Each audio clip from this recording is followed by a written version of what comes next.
नमस्कार दोस्तों, target education centre में आपका स्वागत है। क्या आपने कभी सोचा है कि एक ऐसा देवता जो भगवान होकर भी खुद को सिर्फ सेवक कहता है, जिसकी ताकत का कोई अंत नहीं, फिर भी जिसका दिल सबसे विनम्र है, आखिर उसका जन्मदिन इतने धूमधाम से क्यों मनाया जाता है? ये सिर्फ एक उत्सव नहीं, ये शक्ति, भक्ति और समर्पण की सबसे बड़ी कहानी है। और इस कहानी के नायक हैं हनुमान जी। कहानी शुरू होती है त्रेता युग में, जब धरती पर अधर्म बढ़ रहा था और राक्षसों का आतंक अपने चरम पर था। उसी समय भगवान शिव के अंश से एक दिव्य शक्ति का जन्म हुआ, माता अंजनी और पिता केसरी के घर। इस बालक का नाम रखा गया हनुमान।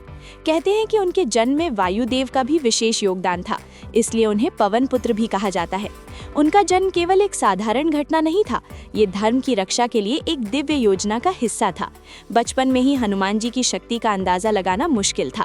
एक दिन उन्होंने उगते हुए सूरज को फल समझकर निगल लिया। पूरी सृष्टि में अंधकार छा गया।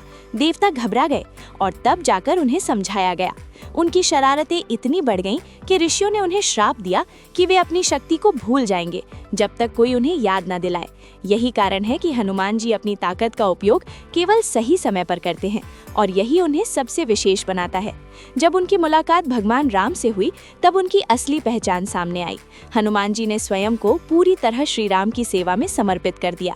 चाहे समुद्र पार करके माता सीता की खोज करना हो, या लंका में आग लगाकर रावण को चेतावनी देना, या फिर लक्ष्मण के लिए संजीवनी बूटी लाना हो, हर बार हनुमान जी ने ये सिद्ध किया कि सच्ची शक्ति वही है जो दूसरों के लिए उपयोग की जाए।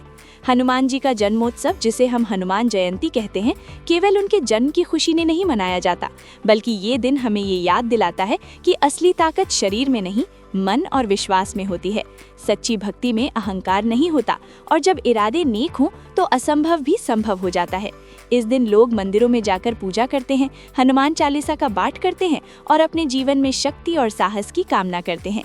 तो अगली बार जब आप हनुमान जयंती मनाएं, तो इसे केवल एक त्योहार की तरह नहीं, बल्कि एक प्रेरणा के रूप में मनाएं, क्योंकि हनुमान जी हमें सिखाते हैं कि अगर दिल में सच्ची भक्ति और सेवा का भाव हो तो इंसान भी भगवान के बराबर बन सकता है।